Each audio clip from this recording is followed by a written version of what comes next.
This is CBS News New York.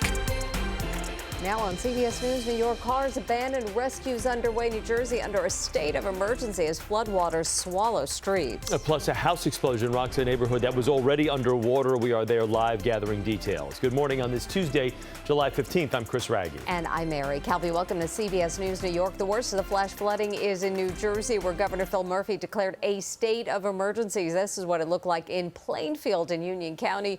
A road looking more like a river surrounding homes and cars. And this was the scene in Westchester County. Pictures showing water almost up to the windows of cars on the Sawmill River Parkway. And new overnight on the Upper West Side, a tree crushed cars and blocked the road on 95th and Columbus Avenue. We have team coverage this morning with reporters spread out across New York and New Jersey. Let's begin now with our First Alert weather team and turn things over to Tony Sadiku on your First Alert forecast. What a mess. Good morning, Mary. Good morning, Chris. You're absolutely right. A mess indeed. These images are just incredible. And of course, if you were in some of those stranded cars, you were caught up in the flooding. I mean, this was impactful for your day, and hopefully you're home, you're warm, you're well. Now that things are quieting down, the radar is a lot quieter now, thankfully. We're not completely done with the rain, but it is winding down. Big picture shows most of New Jersey is dry. A couple of lingering spot showers. That's it. We'll zoom you into the city, where in and around southern portions of Brooklyn, say Brighton Beach to Canarsie, I'd say anywhere from Woodmere to Hempstead, southern sections of Nassau, you've got a little bit of shower activity. Lingering flooding, though, that is the top concern. We still have a flood warning for portions of New Jersey. This includes Middlesex, it includes Morris, portions of Somerset too. Reason being,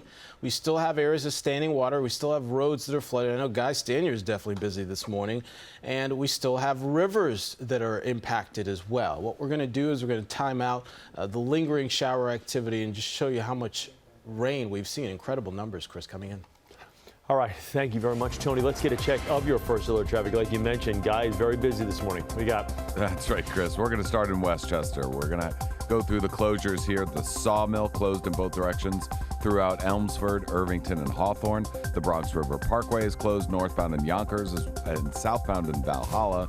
And the Taconic is closed southbound in Milan and Valhalla. We're going to zoom into one of our traffic cameras. This is the Bronx River Parkway at Palmer Road in Yonkers. You can see the roadway just completely submerged. In New Jersey, routes 22 and 28 are closed in both directions throughout Somerset and Middlesex counties due to the flooding. And in addition to the flooded roadways, the earlier rains affecting the rails as well. Metro North's Harlem line suspended between North White Plains and Pleasantville. Bus service is being provided.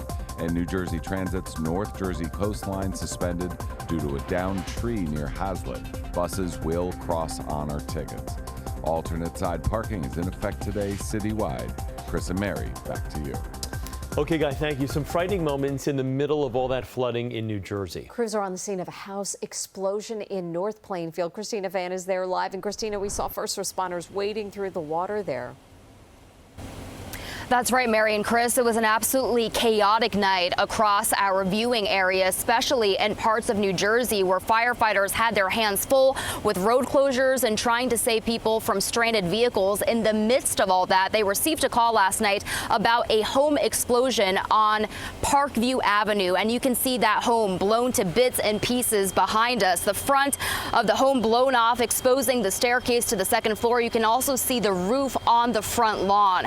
Firefighters say that this house was fully engulfed in flames when they first arrived. After getting that fire under control, they were able to do a thorough search and determine, thankfully, that the home was unoccupied at the time. No injuries were reported to firefighters either. As you can see from this overnight video, the firefighting effort was complicated by yesterday's torrential rains.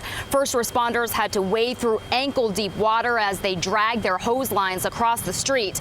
The fire department has since left, but utility crews with PSE&G are still here assessing the damage. How the fire started is still under investigation, and it could be a while until we get an answer. On our way here, numerous streets were still closed. We saw a lot of stranded cars still left by the side of the road, abandoned by their owners after the flooding yesterday along Route 22. So a very long day ahead for first responders, firefighters, and of course families that will have to clean up and pick up the pieces pieces after all this mess. For now, reporting live from North Plainfield, New Jersey, Christina Fan, CBS News, New York. Okay, Christina, thank you. Massive flooding led to dramatic rescues in New Jersey. CBS News, New York. First on the scene as it all unfolded in Scotch Plains. The raging floodwaters racing through Scotch Plains, stranding drivers all over who were trapped as the water just got higher. A look at what rescuers had to do to save people. This man was pulled across floodwaters by rope, finally brought to safe ground. Intense rainfall causing the Greenbrook River in Watchung Reserve to overflow. Now, authorities had to launch boats into the streets, as you can see. I was driving, I stuck in the middle of the street. The water was right here. In the car, up to you? In the car. So. And then what happened? And the guys, they came here and rescued us. How quickly did the water rise? Really very quickly.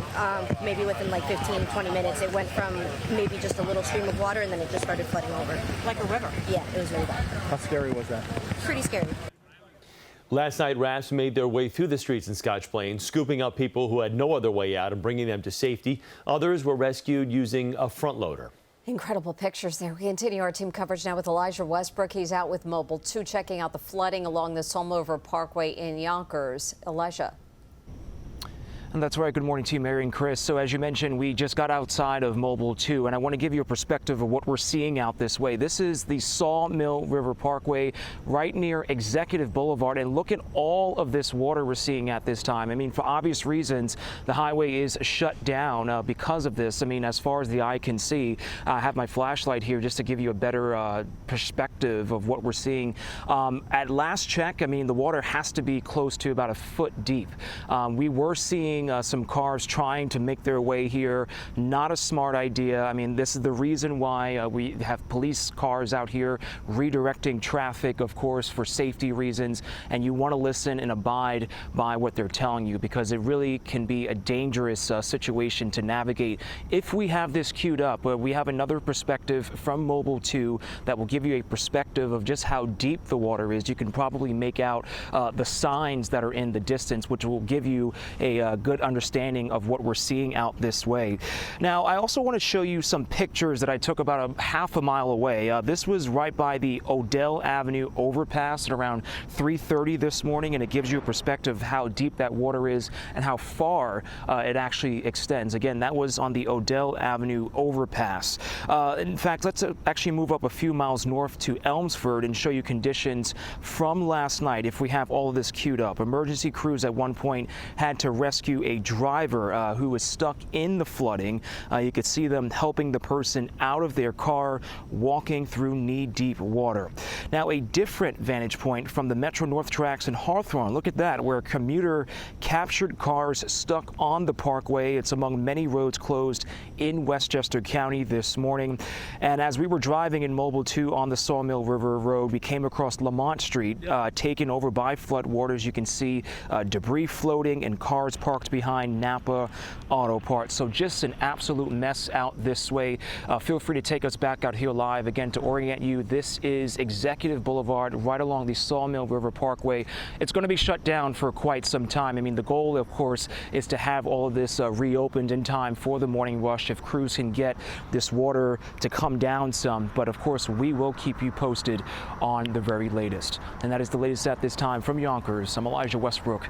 Chris and Mary, let's send it back to you. Okay, Elijah, thank you. Well, Monday was a mess for subway riders at several stations, including the 28th Street station in Chelsea, with water gushing onto the platforms during the height of the storm. Would you look at this?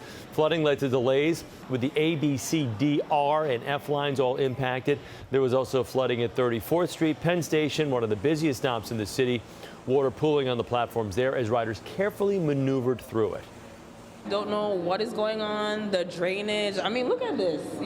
God forbid if someone slips and falls in this, you'd have to amputate your whole skin. It's horrible. Whenever it rains, it's bad. It is super frustrating. People just want to go home. MTA crews spent the night cleaning up. So far, there is no word of any residual subway flooding this morning. For more on flooding damage and impacts to your commute, stay with CBS News New York. We'll have updates all morning on air and online.